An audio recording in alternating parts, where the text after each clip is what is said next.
I'm an alcoholic. I'm an alcoholic and a drug addict. I quit drinking and doing drugs 8 years ago. Somebody just booed me. You're fucking telling me, pal. Jesus. And I just want to say this. Drinking isn't for everybody. But so is not drinking. I go to meetings. And I was at a meeting the other day, and this old guy comes in, like 75 years old, trembling. He goes, I need to quit drinking. And I was like, now? There's like 3 minutes left in the fourth quarter, and you're down by 30. Now you want to start D'ing up, dude? You got to drink more, man. You got to put the foot down. Start doing heroin, you know? And I come from a family full of alcoholics, you know? I come from a drinking family. And my dad, he's like a functional alcoholic. Worked hard, 2 jobs, but weekends, look out, you know? Fridays, come home, 2 in the morning, blacked out, order a pizza.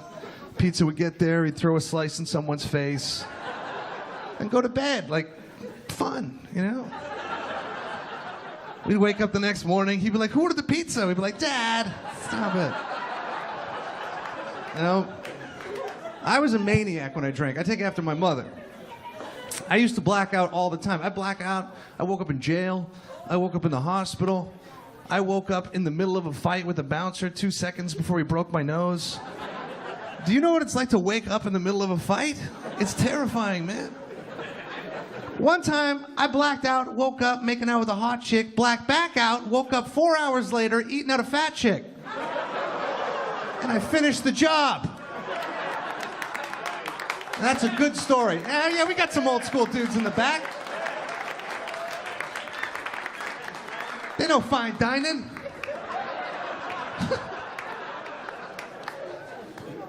My mother's a maniac when she drank, man. And not to get on my mom's better than your mom on you guys. But my mom could definitely drink your mom under the table. In her prime. In her prime. She's lost a step or two now. But in her prime, man, she could drink anybody under the table. She drank her husband into the ground. He's dead now. But this is a happy story because he was a wife beater, so she's actually a hero. She's not the hero all you hashtag feminists deserve. She's the dark knight that you need.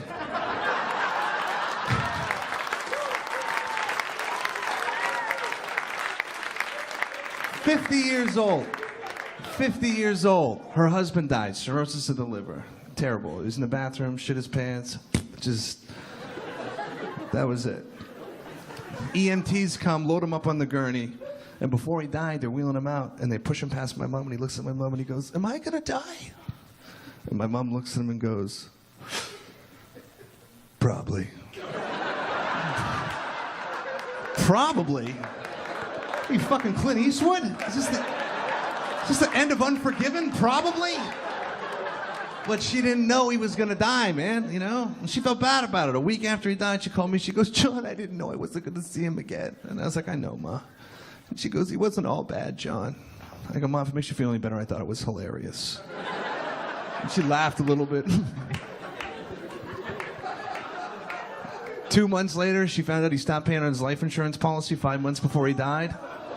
All that sentimental shit was right out the window. She was like, that fucking weasel! Oh, he got me. He got me. And they hated each other. They really hated each other. The last 8 years of that marriage, they just fucking hated each other. You know, they were like shut-ins. They were just sitting and drinking each other because they didn't want to embarrass each other outside in the real world, you know? And abusive, oh man, he was an abusive little rascal. But she would say some crazy shit. She would say some crazy, crazy shit.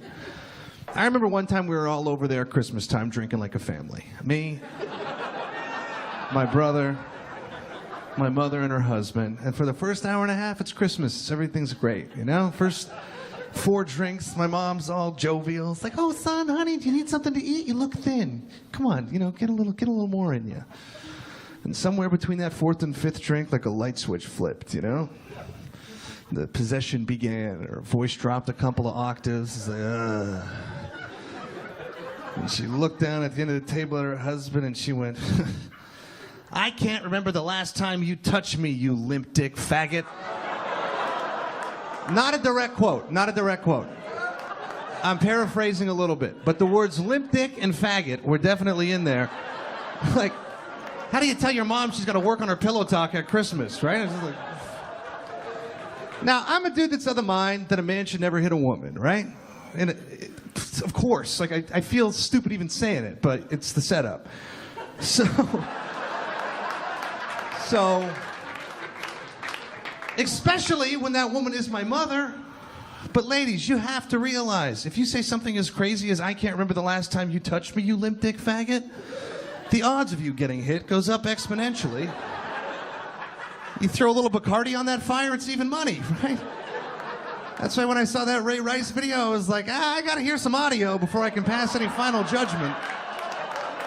No, is he 99% at fault? 85? I want to know, you know? And I told my mom, I was like, she would call, he's killing me, and we'd send the cops, and she'd send the fucking cops away, and I'd be like, Mom, what are you doing? Just leave. And she goes, what am I supposed to do? Get a job.